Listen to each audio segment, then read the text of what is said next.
What's going on, everybody? You are listening to Invest to Friday. My name is Craig Kurlop, and these are solo episodes. So no Allie, no guest today. You just got me, and I'm just here spitting some knowledge for you for a straight 10 to 20 minutes.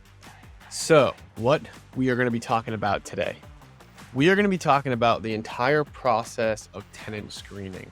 Now, this can work both for rent by the room as well as traditional long-term tenants. And I just want to show you guys what our tenant screening process is like. The only thing worse than no tenant is a bad tenant. Bad tenants will cost you money. They'll increase your vacancy because you probably won't be getting paid. And they're just going to increase your stress tremendously. And this is why people back out and get out of real estate, is because they get bad tenants. And the reason why they get bad tenants is usually because they don't screen them properly. So rather than just say someone is a piece of crap, we're going to take extreme ownership, take extreme accountability, and make sure that we are screening them properly. So first things first, you've got your listing up. It's in many different places: Facebook Marketplace, Zillow, Trulia, HotPads, Roomies, Roomster, right? As many places as you can possibly list it, and still be able to accommodate for the people coming in. Now, what you want to do is you want to set up a sort of open house for your property, because you don't want to consistently having to spend your time canceling your plans or doing whatever for someone to just not even show up. And so typically what we'll do is we'll hold 2 open houses a week, and it might be like Tuesday from 5 to 7 and Friday from 6 to 8 or something like that. Maybe a weekend time during the day. And you're going to be at the house during that time, during those 2 hours, and you're going to let people just come in. Oddly enough, the amount of times I've done this, very few times do people come at the same time. It's very weird. I can't explain it, but don't worry about that. Right? Even if the other people do come and see each other there, that just shows them that there's some competition and they actually do need to move quickly. Hold an open house, let people come in. As they come in, make sure that you're pre-vetting them, right? Just naturally as human beings, we kind of judge people from coming in. I don't think you should totally judge them, but you're going to be living with this person. So I guess you have to judge them. You got to ask yourself, do you want to live with this person? Do they smell bad? Are they messy? Are they dressed messy? If they're dressed messy, they're probably going to be messy. You can take a look at their car. If their front fender's falling off, if it looks really messy in there, all that kind of stuff, then probably their room is going to look the same way. Again, you can just tell, is there alcohol in their breath? Do they have cigarettes on their breath? Are they a fun person to talk to? Are they weird? What's their vibe? And so figure out whether you want this person to live with you or not in the rent by the room situation. Of course, you can be a little more lenient in a traditional rental situation, but you still want to uphold to the same standards. You vet them as a person. That's the first step.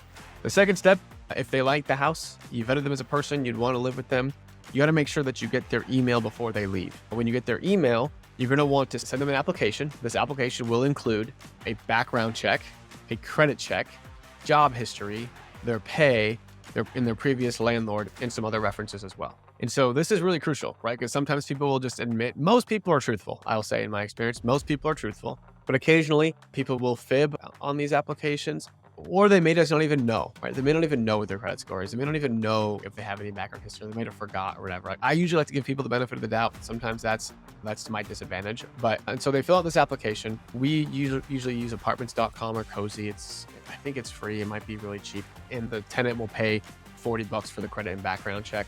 If they can't pay that $40, you don't want them as a tenant. If they can't spare $40, they're not going to pay your rent either. If they can't afford that, don't even worry about them. And so you have them fill out the application, the background check, the credit check. That stuff all comes back usually relatively quickly, usually within 24 hours. And so for us, we like to make sure a credit score is above 650. We'd like to see no criminal history. The only criminal history that we might be a little bit reasonable on is if they have a DUI and it's a couple years ago, or just something super minor like that. People make mistakes, and I think there's some room for grace and forgiveness in this, but there's also some room of, hey, if they have a felony, if they've murdered somebody, if they've done serious drugs or anything, that is a different story than just getting caught for DUI or an excessive speeding ticket or something like that. Use your best judgment on that. And so credit check at 650, no criminal history. Job history is the next one. So we want to see, are they jumping around job to job? If they are, that means there's going to be some time in between jobs. If there's time in between jobs, they're not going to be getting paid. It's going to make it harder for you to receive your rent. And so ideally, they're at the same job for a while, or they're just starting a new job in the previous job they were at for a while. And ideally, you want this job to be making at least 3 times the rent. And so on the application, they're going to show you that. So if they don't even tell you how much they are getting paid, or it's not 3 times the rent on the application, you can just toss the application to a side, send them a nice note saying, I'm sorry, your income doesn't quite meet the standards that we need in order to fill this spot. I'm sorry. And the last thing you're going to want on that application is going to be the previous landlord's information. And you want the previous 2 landlords. The reason being is if they are really bad tenants, you don't want just the most previous landlord, because they're going to want them out. So they're just going to say, yeah, they were great, take them, right? So you want to try to get the previous 2 and make sure to actually verify and call them. And so once the application is in, you're going to look all that over, right? And if everything checks your boxes, you're going to move on to the next step, which is the verification phase.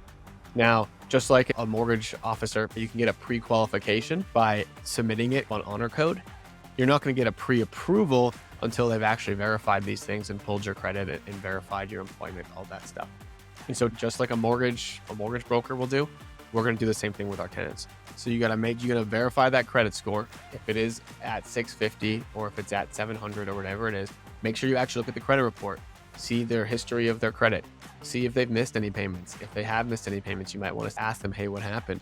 And then it's okay. I'll be straight with you guys. Like, I missed a mortgage payment one time simply because I thought auto pay was on and it wasn't, and I didn't notice it. And it was on one of my cheaper houses, so I really didn't notice it. It was just a couple $100. And I actually got like a delinquency on my credit, and my credit score was impacted. Technically still is. And it's the only thing, right? So for a period of time, my credit score actually dropped probably till 660 or 670. And my wife always made this funny joke that she's like, I wouldn't rent to you, because her credit scores are even higher, 700. I just think it's really hard to find people at 700, but whatever your standard is, stick to it. And in the past, we've gone in at 650. And if they are at or close to 650, you really want to make sure that you're diving into that credit report and figure out what happened and understand to make sure that doesn't happen again and that they do not miss on their rent. Criminal history, again, we talked about. Take a look at their background check. It will come up. Take a look and see if there is anything there, what came up. Is it serious? Is it not? How do you feel about that? How would other people feel about that? If it is a serious offense, you're going to want to disclose that to other people living in the home. And so if you don't feel comfortable telling other people in the home that this person has a criminal history of some sorts, then I wouldn't accept them, right? And so oftentimes people aren't going to care, oh, he got a DUI, or oh, he got a speeding ticket, right? We've all been there. However, if it's heavy drugs, if it's a murder, if it's a rape or something crazy like that, then of course you're going to want to make sure that he is not in your home. The third one, you're going to look at their pay stubs. You're going to ask for their last 2 pay stubs, just the lender would, and just confirm that what they're getting. And I usually go by the gross number. That's the rule of thumb. And so as long as their gross income before taxes is 3 times the rent, then they should be able to afford your place, no problem. If you want to make that number 4 times, you absolutely can. It just depends on the market and the tenant pool that you're getting. And then you want to make sure that you also call the employer to make sure their job is not in jeopardy, they're not about to get fired, etc., because the last thing you want is for someone to move into your place and then go ahead and get fired. And now they have no job and they can't pay you rent. So that's that verification. The last piece of verification that we're going to do is we're going to call the 2 previous landlords. And like I said before, you can call the previous one, and if it's a bad tenant, they might just say, yeah, they're great, take them, but really like they're horrible. And so you really want to call the second most recent previous landlord and see what their thoughts are. And you want to ask the questions. Did they pay on time? Were they a nuisance? Did they keep good care of the place? Were they asking for like maintenance requests? Were they over entitled? Just what should be a 3 to 5 minute conversation, just asking those questions. Most of the time, things are cool, check out. But if the landlord gives you a bad recommendation, I would keep on walking, right? Landlord to landlord. It's a good community out there. And then oftentimes too, what we see is people coming straight from home to a rent by the room situation or to a new rental. If they're coming rent from their mom, obviously their mom or their dad is probably going to give them a pretty good reference. You don't need to call their parents as a verification. And so you can skip that step if they are coming right from home, but just know that you are taking a risk by renting to a first-time renter. So you may want to charge them a little bit more for that. There just might be some ways you want to compensate for the risk of doing that. Once someone passes all the check boxes, we'll send them over a lease, get a security deposit. Once that's all signed and good to go, we have them moving in. And so that is all in all what our screening process looks like. Feel free to circle back, take some notes, write that down. Again, tenant screening is just so dang important, right? It's so important because it will make or break your real estate. It'll be the difference between you wanting to buy the next property and not. It'll be the difference between you building wealth and seriously losing wealth.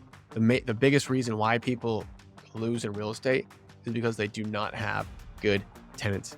So with that being said, that concludes this week's episode of Invest to Friday. I hope you enjoyed it. If you like these episodes, let us know by leaving us a 5-star rating and review. Let me know. I'm the Fi Guy on Instagram. You can reach out at any time. And if you guys didn't already know this, we of course have a team of investor-friendly agents. We're mostly located in Denver and Idaho in California. However, we've got investor-friendly agents around the country. So feel free just to shoot me a DM on Instagram and we'll make sure to get you an investor-friendly realtor wherever you are. So thanks again so much for listening. I can't wait to see you all next time. That's it for this episode of Investify. We hope that these nuggets of real estate wisdom lead to more savvy financial planning and a clearer path towards financial freedom. For more content like this, subscribe to the show at investify.com. Don't forget to leave a rating and share it with your friends. Together, we can transform more real estate newbies into successful and clever investors. Thank you so much for listening. See you on the next one.